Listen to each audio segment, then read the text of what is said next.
But like when you first just to repeat, we're recording, and if you don't want to be seen by YouTube or the internet, please turn off your camera, but we'd like to see your faces.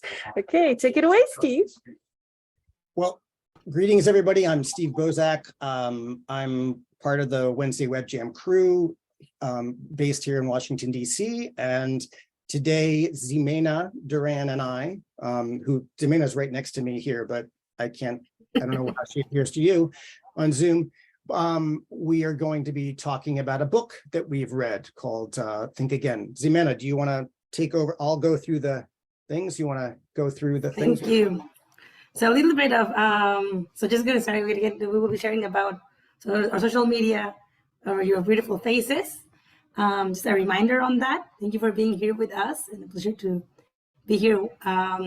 We're doing this now once every month, which we used to do at the beginning, once a week when the pandemic started, for those who are new, and a pleasure to join together. And our motto has been about failing forward, and there is no other way. And we failed, of course, when we were in experiments. So it's part of who we are as a team together in our also wonderful Wednesday Web Jam village.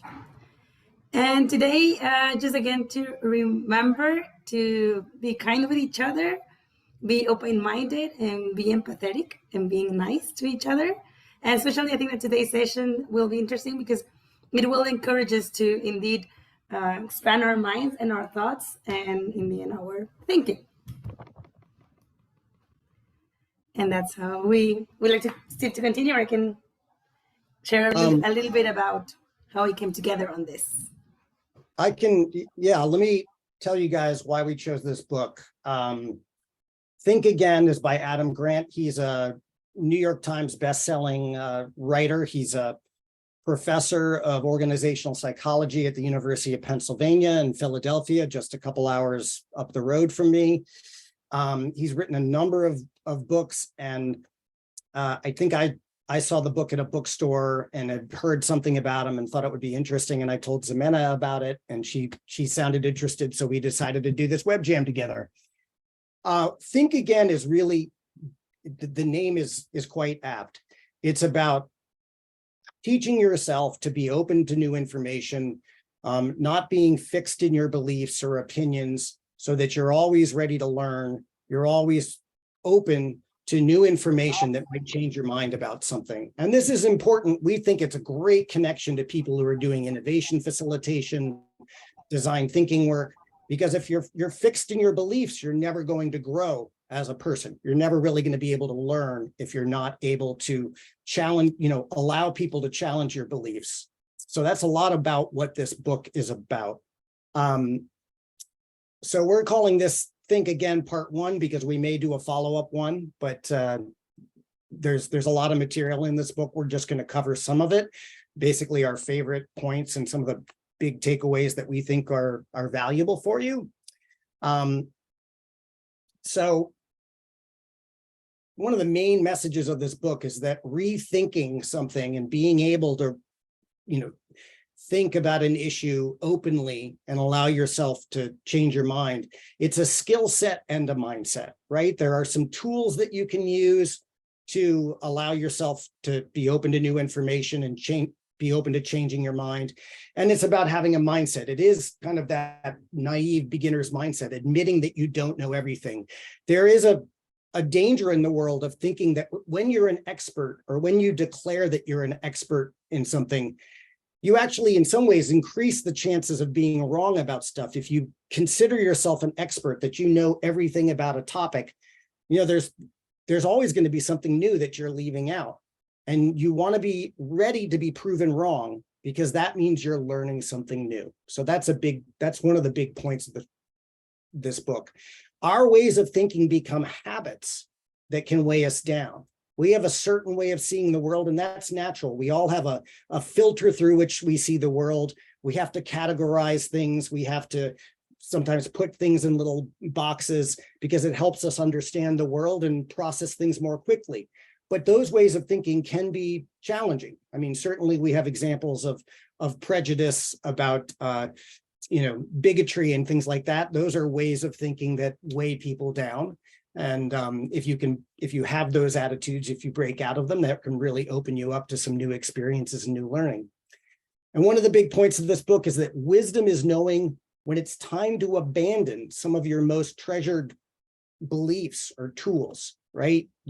There might be a certain belief that took you so far in life, but now you have to change your attitude and approach to something to be able to move forward. And I'm going to tell you about an example that I had. So a brief background on me. I was an English literature major at my university. I did a lot of writing, a lot of reading of literature.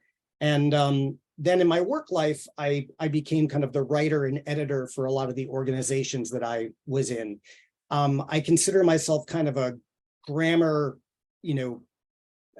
maybe expert. You could say I thought of myself as a grammar expert, right? I would be very keen to correct incorrect grammar in people's sentences when they write.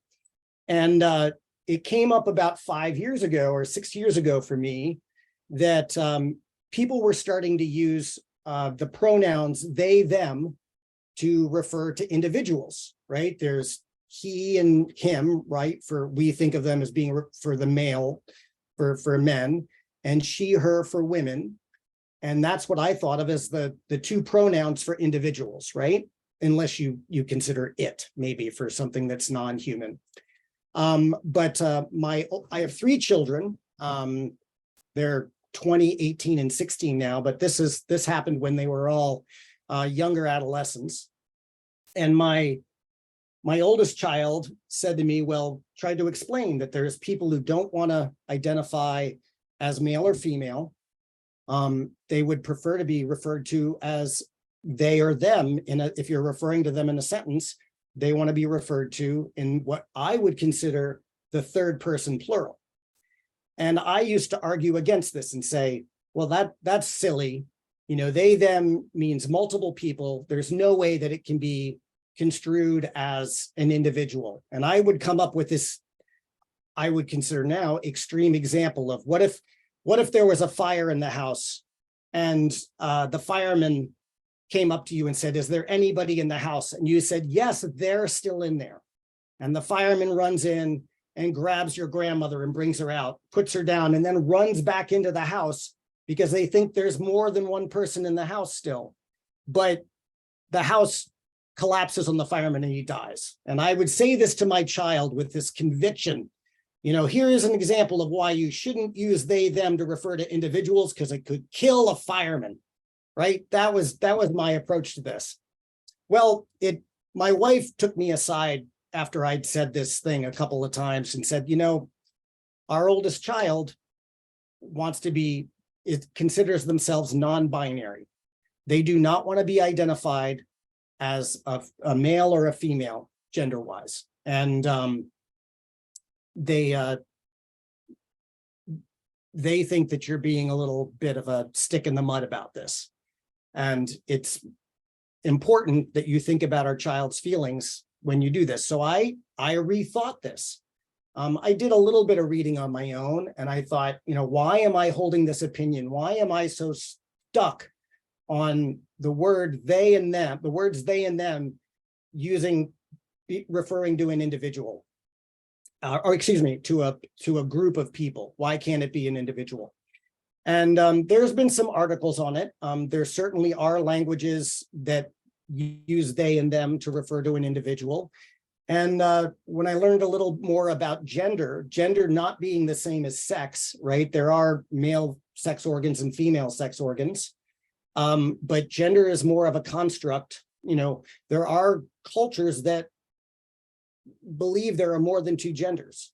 And I, as a parent who has a child who does not want to be considered male or female, should be open to this. And I changed my mind. It took some time because I was so used to saying he or she for referring to an individual, and I still have trouble. I can't refer to my oldest child as my son or my daughter. They're my child. But I do this because it accommodated my child and it's what they wanted. And I wanted to be, there's enough alienation between children and their parents for all sorts of reasons in the world. And I thought, why do I need to make this one of those things? Why do I need to alienate myself from my child? So I changed my mind. And I don't think there's anything wrong now with using they, them to refer to an individual. You can explain it a little bit. It might be less efficient as far as there's more words that are required to explain the situation. And there's certainly a generational divide. It's harder sometimes with older people. Sometimes you get a judgmental look, but you know what? This is my kid. And I don't care what other people think about it. I refer to them as they, them. And there's other people now that I know that want to use they, them. So this was my journey in a nutshell, a very brief nutshell about changing my mind about a language issue. And we want to challenge you, or actually right now, we're not going to challenge you. Right now, we're going to ask you to think of a time when you changed your mind about something. You know, an opinion you held, a belief you had, and something challenged you and you changed your mind. And we're going to put you in a breakout room with one other person. And we want each of you in just about a minute, I know I took a little longer than that, to explain to each other what the opinion was that you held and why you changed your mind and what that process was like, because we're interested in the process. So if you will start thinking about that right now, and we're going to put you in pairs and we're going to send you into breakout rooms. So let me get that done just a second. Does anybody have any questions before we send you into breakout rooms? No? Okay, I'm having trouble finding the breakout room button.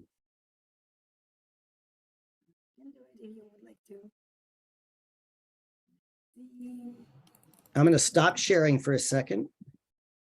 And then just a second here, we're going to get into breakouts. Here we go. Okay, create. How many people do we have here? It looks like 1, 2, 3, 18. 18. Okay, 9. We're going to do 9 breakout rooms.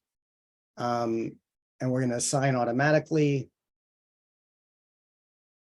Okay. And we're going to have 2 people rooms. So we're going to send you to the rooms now. Please click accept. You're just going to have about 5 minutes to do this. So each of you take a turn explaining an opinion that you held and then why you changed it. Okay, here we go. The rooms are now open. Please accept your breakout room and go into it. Have fun. See you in a minute.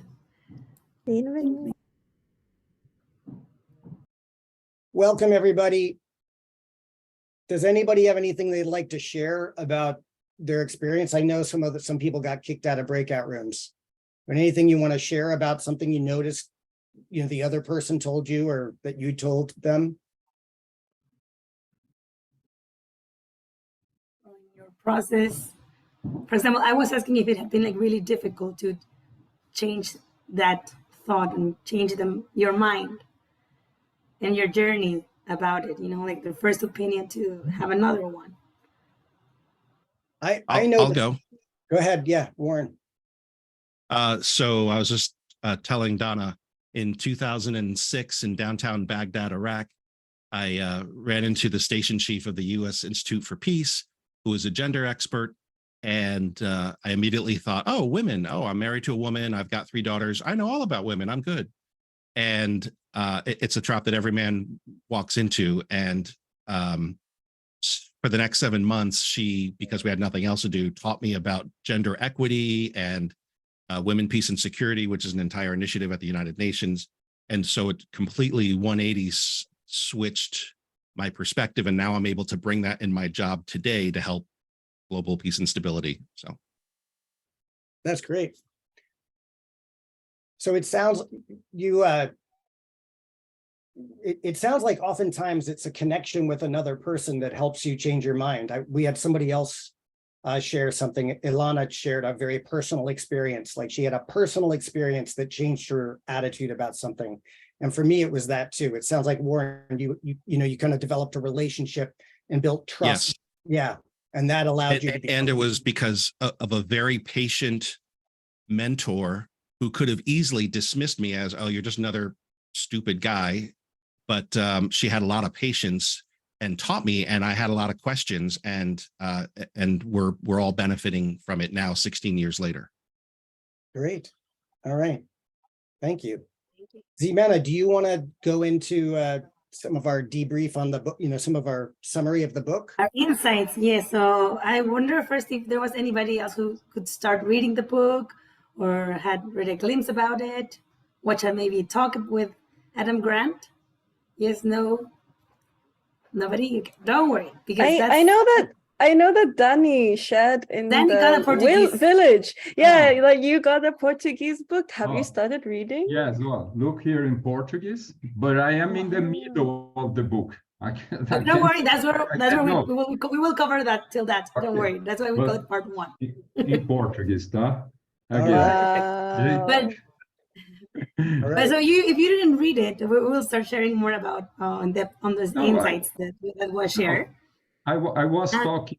No, I was talking to the other guy to said. I said I changed it because it's like the Steve said.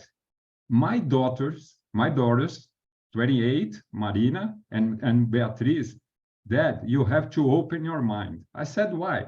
Because you said in Portuguese, I have a male word, amigo. Amigo is the male of friend. And in Portuguese, we have amiga, it's female of friend. I think that is the same in Spanish, okay, Ximena? French. Yep. Yes. Yeah, French, yes. okay. But I think that 4 years ago, the young people changed it to amigues. I said, what is amigues? Oh, amigues, there is no gender. I said, okay. And I changed my mind because all around the country, the people said, amigues. And I have to change it. I cancel the amigo and amiga when I am in Brazil. There is no when I have a guy here, a friend of my daughter's here in my house, amiga, are you amigas of Marina or Beatriz? So, yes, I am amigas, and now change it. Okay, I have to. I changed my mind. That's awesome. Also, we have Manuela and Melina. Manuela said she read the whole book for another book club, and we also have Melina who is now on chapter 4. Wow, you guys are better Add than and me. expand. Yes. Perfect. Thank you for sharing, Danny. I Yes. listened to it and I Always took come notes. See, we are like into our book club, then interested in topic and author, I guess.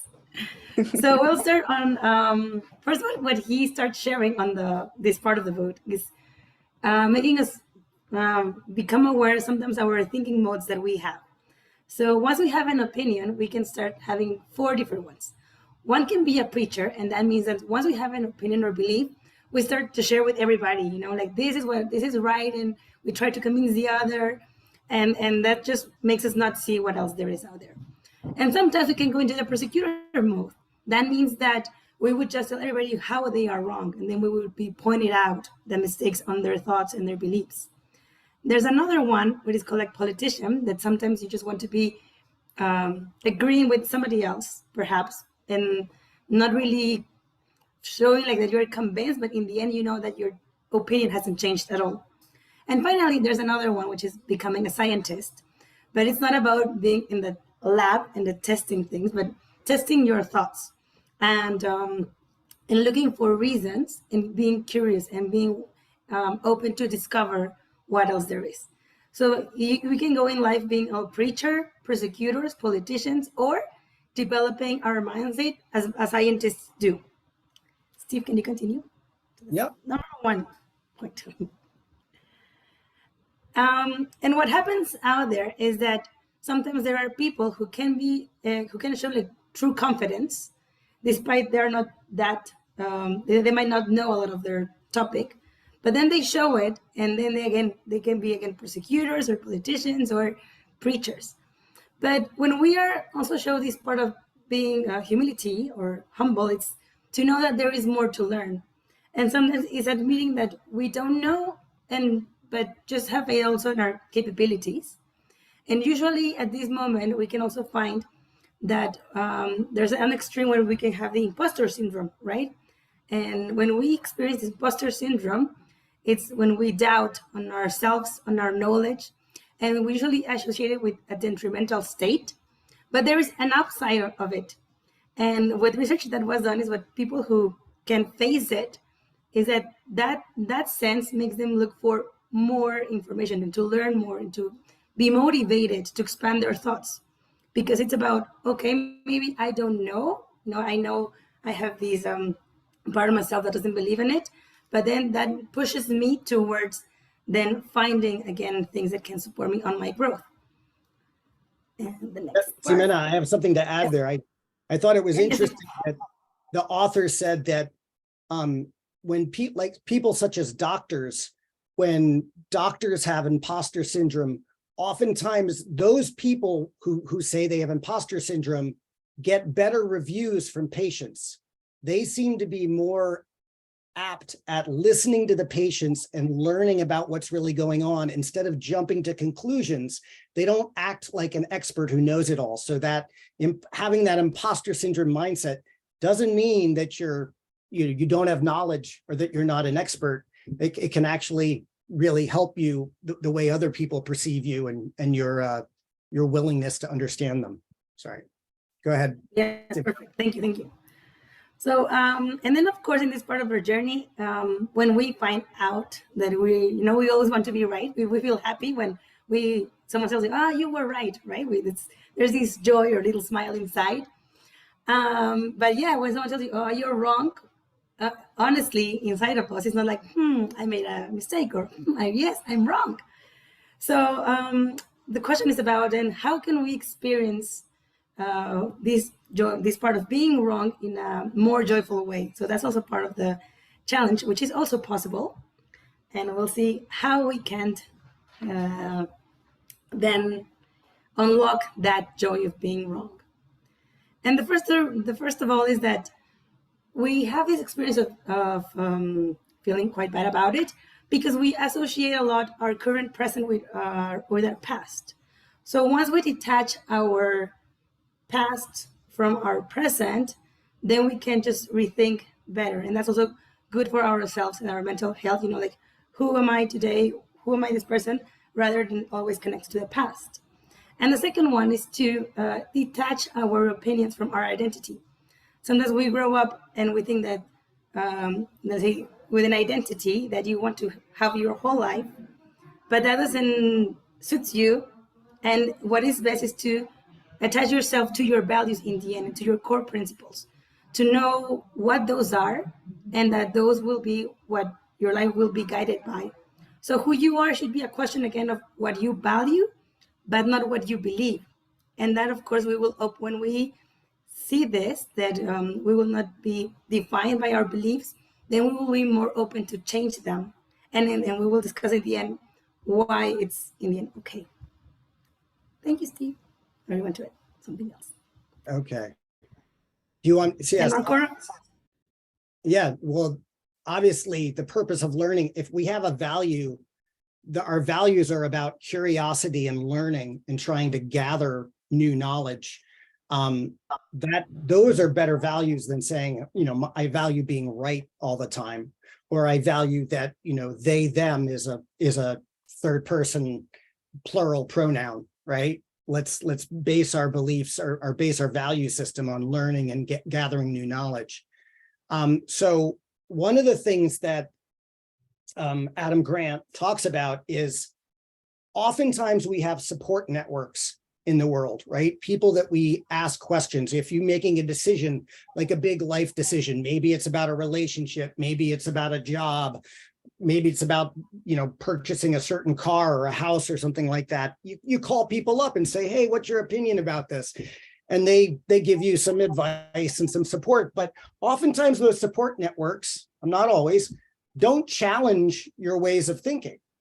And what Adam Grant is recommending is that we think about building challenge networks, a group of people who we trust, who can point out our blind spots and help us overcome weaknesses and flaws in our reasoning, right? And that can be very helpful. And he talks about how disagreeing doesn't have to be disagreeable, right?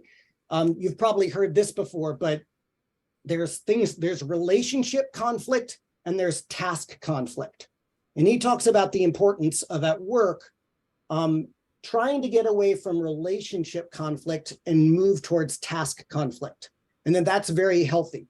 I'm sure I know I've had experiences where you have somebody in the workplace that you dislike for whatever reasons. You don't like their way of, you think they're conceited or that they are a bully or whatever, and you kind of dismiss a lot of what they say. And you maybe are not good at collaborating with them. And he talks about the importance of getting away, trying to make conflict in the workplace, especially, or any other place, more about a task at hand. So when you have a decision to make, maybe it's about a business decision, or maybe it's about doing, creating a presentation for a group of people, focus on the task and try to keep the relationship conflict away from it. Don't make it personal. Don't make conflict personal. And that can open you up to changing your mind, right? If you're focused on the relationship conflict, oftentimes you don't want to change your mind because you think, I don't want him or they to make me, be the one who's right. I don't want to change my mind because of something that person said. I'm going to be right because that person's always wrong. So, but focus on the task. So we are going to, we're going to test this out. The big point about this book is we learn more from people who challenge our thought processes from those who affirm our conclusions. And you want to develop a group of people who are disagreeable givers. Their intent is to elevate their work and not feed their own egos. Oh, sorry. They don't criticize because they are insecure. They challenge because they care, right? So oftentimes we see people who are excessive critics as like, they don't like us. They're envious of us. So they're always challenging us. But again, if you focus on that task conflict, you want people to be able to challenge you because they want you to be better or the work product to be better. So, one way to get people to change their minds or to approach a disagreement with somebody, I know we talk a lot about political conflict in the US, and if people hold an opinion about something, ask them how they would implement that opinion they have. Like, how does that work in real life? Not why do you hold that opinion, but how does that work? Tell me how are you going to keep all immigrants from Mexico out of the United States, right? Tell me how that works. And I think these are ways to kind of approach a debate where you're not making it personal. You're really asking for more information. So we are going to go on challenge dates. And what we'd like to do, and Ximena and I will demonstrate this briefly, is we want, first of all, I'd like a show of hands. How many people here drink coffee in the morning? Like that's their first drink. Okay, that might be enough. Let's see, if you drink coffee in the morning, you can, in your screen, you can rename yourself and put your name and then coffee after it.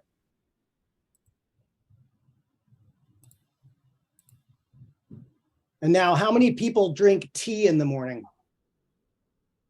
1, 2, 3. Okay, we've got some people who apparently don't drink anything in the morning.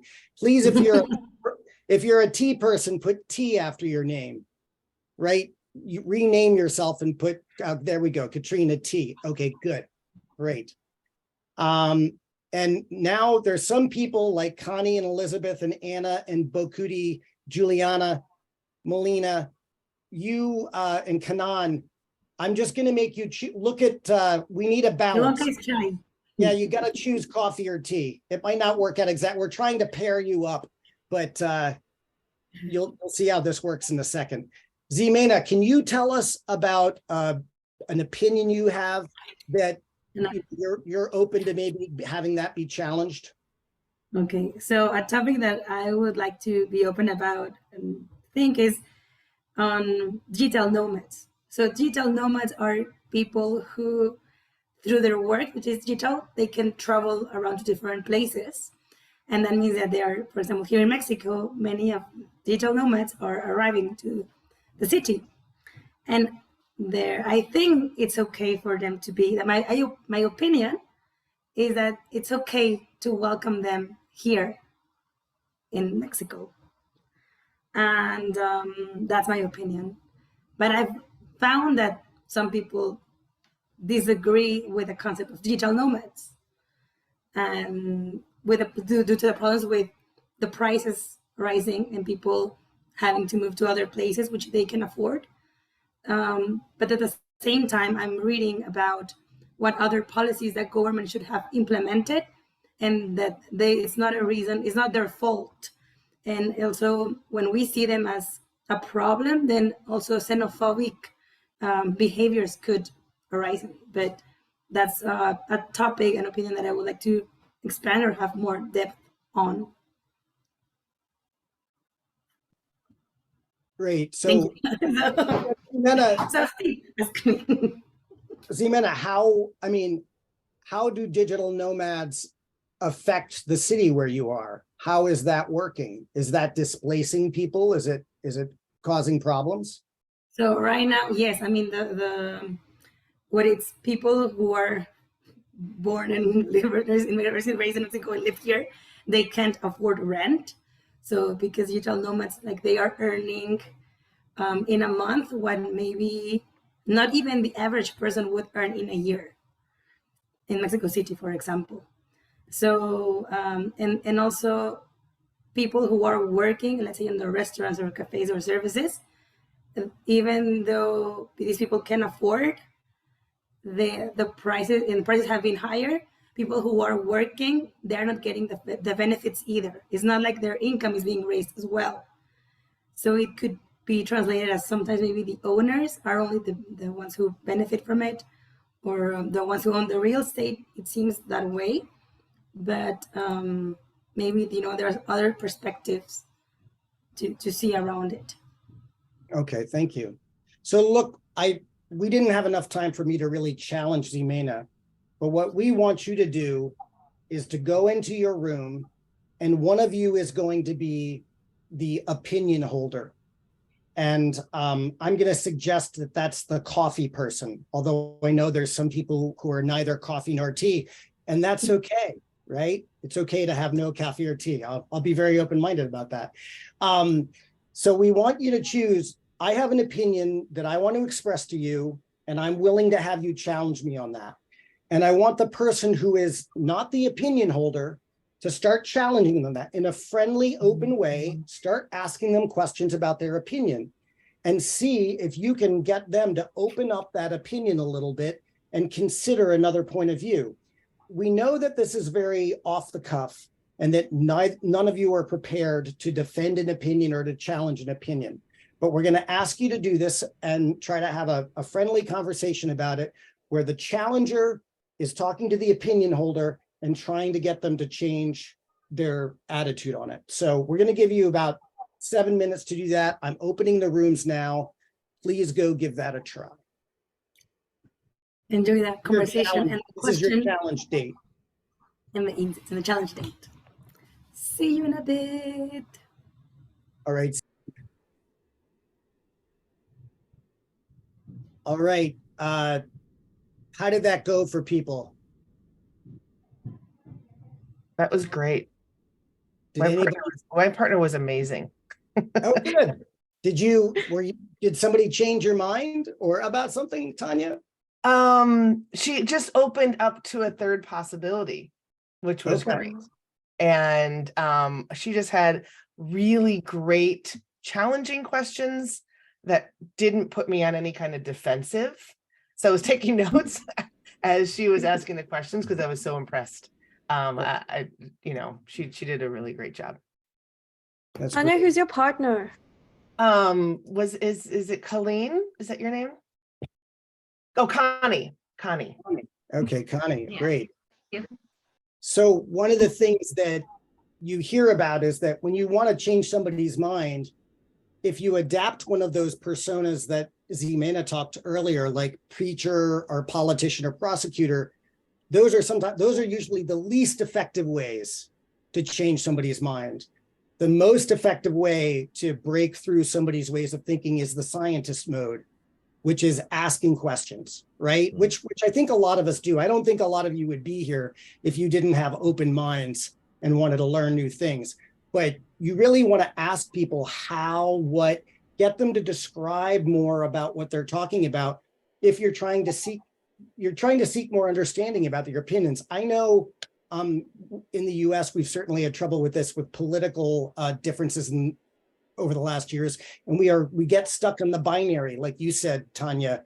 You know, people think it's this or that, right? It's black or white. You're a Democrat or Republican. You like a certain politician or you don't like them. And there are shades of gray in there, and we need to explore those, especially if we want to learn things about other people and about other topics.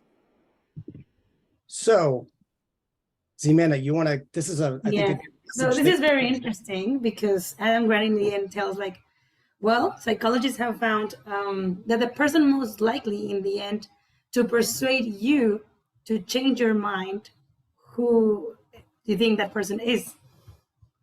Ta-da! You! In the end, it's all about you. The one who can persuade you to change that mind is not about somebody else, but in the end about you.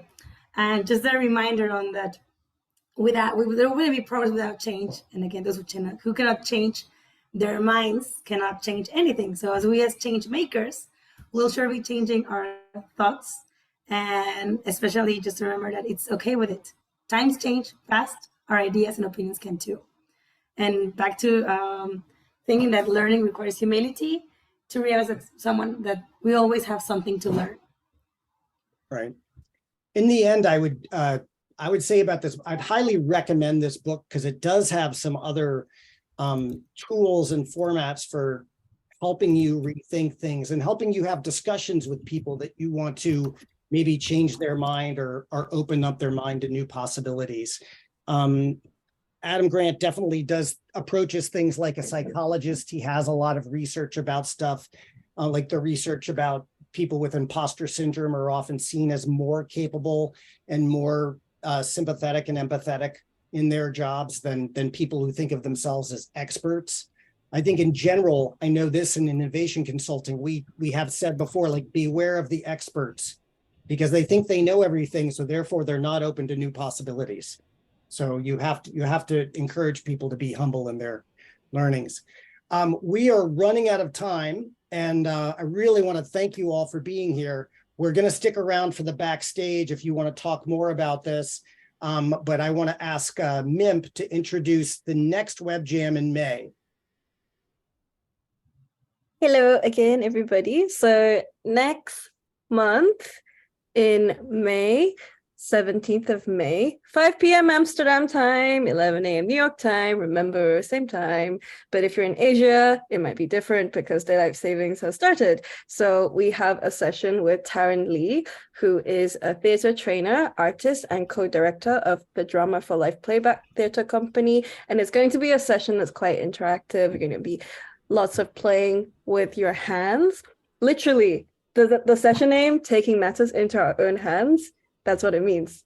You're going to be taking matters in your own hands. So if you want to know more, click the register link. It should be in the chat, or it's also right here, bit.ly, WWJ127. Just type it in your browsers and you'll see the description there. And, come join us and see you next month. Terrific. Thank you. Bravo. So we also want to let people know if you have an idea for a web jam, please submit your ideas online or contact one of us directly. You can contact MIMP, Ximena, or myself. Yunyen is here, so is Donna. We all are working on web jams together, and we need material. We definitely we want to keep things fresh. We want to keep them interesting. So if you are finding yourself wanting to try out an idea, maybe you have a new technique or tool for collaboration or facilitating a group and you want to try that on us, we love interactive web jams. So please feel free to submit your idea. You can see right here, and we post that in the chat. And then please like us and follow us at WednesdayWebJam.com or at WednesdayWebJam. That's on Twitter or Instagram? What is that, Mimp? You tell us. At Wednesday Web Jam, everywhere you find your social medias. Okay. And then we also have a community WhatsApp if you want to join us. And here's our organizing crew. A number of you are in here. And then finally, last thing is we are trying, we raise money only to pay for our Zoom subscription and our mural subscription. If you want to donate $1 or $2 or a guilder or a pound or whatever you, you wanna donate. Also MailChimp and their website, all the operation stuff. And Zoom. And Zoom, yes, and Zoom accounts, yes. The only thing we're not taking is Bitcoin, but we'll take currency if you want to make a donation here at Ko-Fi. All right, we like stable currencies.